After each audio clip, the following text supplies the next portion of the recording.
और आज का जो ये कार्यक्रम है शिक्षा को लेकर के, निश्चित तौर पे खास करके हम लोग समाज का जो पीढ़ी है, समाज का जो वर्गीकरण है, उसमें सबसे निचले पायदान पर यदि कोई समाज है तो वो मांझी मुसर दलित समुदाय है, जो आज भी कहीं न कहीं समाज के सबसे निचले पीढ़ी पर है, निचले पायदान पे है। उनको रहने के लिए घर नहीं है, उनके बच्चे को शिक्षा कैसे मिले इसकी उचित व्यवस्था नहीं है। यदि वो बीमार हो जाते हैं तो कहाँ इलाज करवाएंगे।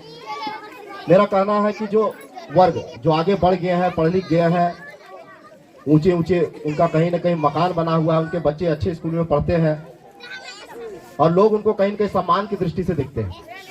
लेकिन एक हम लोग दलित वर्ग में भी मांझी वर्ग है, जिसको आज भी लोग है ना बड़ा हे दृष्टि से देखता है और उपमा देता है कि सब मांझी मुसर है, हीन भावना से इसको कहीं ना कहीं देखता है। तो इसका जिम्मेवार कहीं ना कहीं हम लोग भी हैं। हम लोग को यह देखना पड़ेगा, सीखना पड़ेगा कि जो लोग आगे बढ़ गए हैं, जो लोग अच्छे से रहते हैं, उनके बच्चे पढ़ते हैं, उनके जैसा हम कैसे बने, इसका कहीं ना कहीं हम लोग को प्रयास करना पड़ेगा कि उनको जैसे सम्मान के साथ जीने का मौका मिलता है, लोग आदर भाव देते हैं, कुर्सी देते हैं, खटिया देते हैं, तो हमको भी वैसा ही काम करना पड़ेगा कि हमको भी खटिया चौकी दे लोग बैठने के लिए और बोले कि फल्ला जी आप भी आके बैठिए। तो यह ताकत यदि कोई दे सकता है और दुनिया में यदि आप कुछ भी पाना चाहते हैं, उसका केवल एक ही माध्यम है, शिक्षा। यही एक ऐसा चीज है जो आपको अर्थ से ले जाकर के आसमान पर बिठा सकता है। इसका ताजा उदाहरण है आपके समाज का एक व्यक्ति जो अपने संबोधनों में कहीं भी जाते हैं तो कहते हैं कि मेरा बाबूजी थे, वो नेटुआ नाच करते थे, मजदूरी करते थे, बंधुआ मजदूरी करते थे। उस शख्स का नाम है, चर्चित चेहरा है पूरे बिहार नहीं पूरे देश में, श्री जीतन राम मांझी। एक उदाहरण है आपके लिए। उनके पिता बंधुआ मजदूर थे, लेकिन उनको किसी ने कहा कि आपका बच्चा बड़ा तेज है, इसको पढ़ाइए, तो वो मजदूरी करते हुए भी अपना बच्चा को पढ़ाए। और पढ़ाने के बाद हुआ कि वो बीए किए। 1966 में गया कॉलेज से बीए किए। उस समय मांझी मुसर का जो लड़का है ना, शायद मिलता था कोई गांव में कि कोई मैट्रिक पढ़ गया है, उस समय वो बीए किए। उसके बाद टेलीफोन विभाग में नौकरी किए। लेकिन नौकरी करने के बाद जब वो घूमते थे चारों तरफ तो देखते थे कि हमारा समाज में कितना गरीबी है, कितना शिक्षा है, जानवर की तरह लोग जीने को विवश है। नहीं, राजनीतिक रूप से लोग वोट तो ले लेता है, लेकिन जब काम करने की बारी इनको आता है तो कहीं कहीं ठगने का काम करता है। यह सच्चाई है कि नहीं है? तब जीतन राम मांझी जी ने फैसला किया कि नौकरी को त्याग करेंगे और राजनीति में आए। और राजनीति में आने का उनका एक ही कारण है। बाबा साहब डॉक्टर भीमराव अंबेडकर कहते हैं कि विकास रूपी ताले को खोलने के लिए राजनीति रूपी चाबी की आवश्यकता पड़ती है। इसका अर्थ यह हुआ कि जो समाज, जो जात, जो वर्ग राजनीति की ताकत को समझ गया, वोट की ताकत को समझ गया, उसका विकास हो गया। आज उसके लोग विधायक, सांसद और मुखिया बन रहे हैं। और हम और आप जो है अपना वोट को 500 रुपया, 1000 रुपया मुर्गा और दारू में बेच देते हैं। और उसका कारण है कि आज हम लोग वहीं पर बैठे हुए हैं। सच्चाई है कि नहीं है? सच्चाई है। जब वोट लेने वाला लोग आता है ना तो कहता फल्ला तुम आओ, अरे तू तो बहुत अच्छा आदमी है, लो रख लो पैसा, तुम सबके दिलवा देना। यही होता है, वो मेट बन जाता है और सबको बेच देता है ना। तो इसी से बचना है। इससे जिस दिन बच जाइएगा ना, आप अपने नेता को पहचान लीजिएगा ना कि कौन आपका आदमी है, किसको हमको अपना बहुमूल्य वोट देना है, तब समझिए कि आपका भी विकास हो जाएगा। लोग कहता है ना कि अरे एगो वोट देना किसी को दे देंगे, सच्चाई है ना, लेकिन यही गलत है। आपका एक वोट से मुखिया बनता है, विधायक बनता है, सांसद बनता है, और वो जब सदन में बैठता है ना तब तय करता है कि आपके यहाँ सड़क बनना चाहिए कि नहीं बनना चाहिए, नाली बनना चाहिए कि नहीं बनना चाहिए, आपको आवास मिलना चाहिए कि नहीं मिलना चाहिए। यहाँ तक कि आप जो खाते पीते हैं ना, पहनते हैं ना हम लोग, उसका भी नीति निर्धारण वहीं बैठ के करता है कि सरसों का तेल का दाम क्या होगा, समझे, गरीब का घर का मकान बनेगा कि नहीं बनेगा। तो जब तक आपका आदमी वहां बोलने वाला नहीं रहेगा, आपके लिए सोचने वाला नहीं रहेगा, तो आपके लिए करेगा? तो पहले राजनीतिक रूप से आपके अपने आदमी को वहां कुर्सी पर पहुंचाना पड़ेगा तब ना।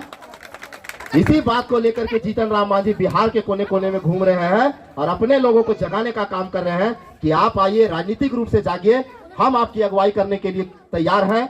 आप हमको आगे बढ़ाइए, मेरे हाथ को मजबूत कीजिए। आपका जो सुख दुख होगा, आपका जो हक हिस्सेदारी होगा, उसको हम देने का काम करेंगे।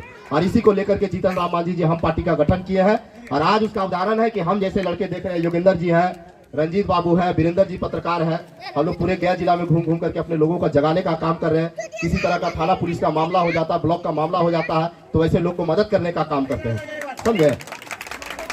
तो जीतन राम मांझी जी जैसे व्यक्ति, एक व्यक्ति पढ़ा तो वो मुख्यमंत्री बन गया आपका आदमी, समझे। आपके समाज का एक आदमी पढ़ा तो वो मुख्यमंत्री बन गया। यदि पूरा समाज इस दिन पढ़ जाएगा तब आपके दम से ना सरकार बनेगी। अरे आने जाने वाला भविष्य को छोड़ दीजिए, अभी जो सरकार बैठा हुआ है ना, वो आपके नेता जीतन राम मांझी जी के दम पर बैठा हुआ है। तो जिस दिन इधर से उधर हो जाएगा ना, तो राजनीति की इस ताकत को समझिए, समझे, राजनीति की इस ताकत को समझिए। अरे आज यहाँ शिक्षा का कार्यक्रम है, शिक्षा जागरूकता का कार्यक्रम है। निश्चित तौर पर अभी हमारे साथी कह के गए कि शिक्षा वो शेरनी का दूध है जो पिएगा सो दहाड़ेगा, समझे। अब पहले भी कह के गए हैं कि शिक्षा ही ऐसा चीज है कि जीवन में यदि आप कुछ पाना चाहते हैं तो सब कुछ वही लेकर के आपको देगा, समझे। इसलिए हम लोग का भी मुहिम है कि अपने बच्चों को पढ़ाइए, शराब सेवन से जितना दूरी रहिए। और हम लोग अब पीछे पीछे चलने का काम नहीं करेंगे, अपना किस्मत हम लोग को अपने बनाना है, समझे। दूसरे के भरोसे हम लोग को नहीं बैठना है। आपके पूर्वज है बाबा दशरथ मांझी, पहचानते हैं ना, पहाड़ तोड़ रहे थे, वजीरगंज जाने में 60 किलोमीटर लगता था, अभी पहाड़ तोड़ दिए हैं तो 10-12 किलोमीटर में चल जाते हैं, समझे। जब पहाड़ तोड़ रहे थे ना तो कहता था पगला एक से होता है, पगला गया साला इसी मर्जी पे, हाँ? लेकिन एक अकेला आदमी 22 वर्ष लगातार एक काम को किया और दुनिया को दिखा दिया कि मांझी बेजी ठान लेता है तो करके दिखाता है। उसी तरह हम लोग को भी ठान लेना है कि जीतन राम मांझी जो रास्ता बनाए हम लोग के लिए, तो हम लोग भी जब तक तोड़ेंगे नहीं तब तक छोड़ेंगे नहीं, समझे। तो यही बात हम कहने के लिए आए हैं। और बड़ा अच्छा हुआ आकर के यहाँ पर सब माता बहन लोग सब बैठे हुए हैं। और निश्चित तौर पर आज हम आए हैं, मेरा यहाँ पर आना आज समझिए कि एक आकस्मिक क्रिया था कि हम लोग को गया जाना था, लेकिन बार बार हमारे रंजीत भाई कह रहे थे कि नहीं सर आपको आना है, चलिए। वहाँ पर लोग जुटे हुए हैं तो हमको भी हुआ कि ना भाई चलिए, उनका मन छोटा हो जाएगा। और निश्चित तौर पर आज हम यहाँ आए हैं तो आपसे वादा करते हैं कि आपके नेता जीतन राम मांझी जी और उनके बड़े बेटे जो भी अब बिहार सरकार में मंत्री हैं, आईटी मंत्री जिसको कहा जाता है इंफॉर्मेशन टेक्नोलॉजी, सूचना प्रौद्योगिकी मंत्री, और SC ST शेड्यूल कास्ट और शेड्यूल ट्राइब के मंत्री हैं, समझे, वेलफेयर मिनिस्टर, तो उनका भी इस गांव में आगमन होगा आपके बीच में, समझे। और यहाँ सब आप लोग जुटे हैं, बड़ा अच्छा प्रयास है भाई उपेंद्र जी का, रंजीत जी का, सब लोग का।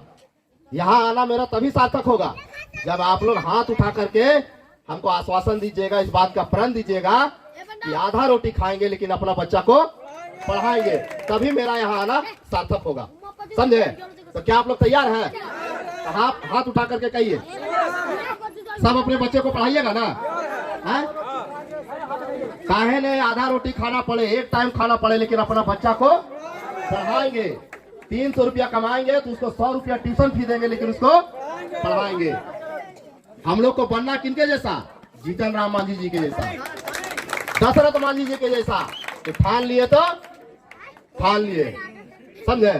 चलिए, बड़ी बड़ी धन्यवाद आप सबों का, ध्यानपूर्वक आप सबों ने मेरी बात को सुना। और फिर आप सबों से मुलाकात होगी। श्री जीतन राम मांझी जिंदाबाद, बाबा दशरथ मांझी अमर रहे। बहुत बहुत धन्यवाद, बहुत बहुत आभार।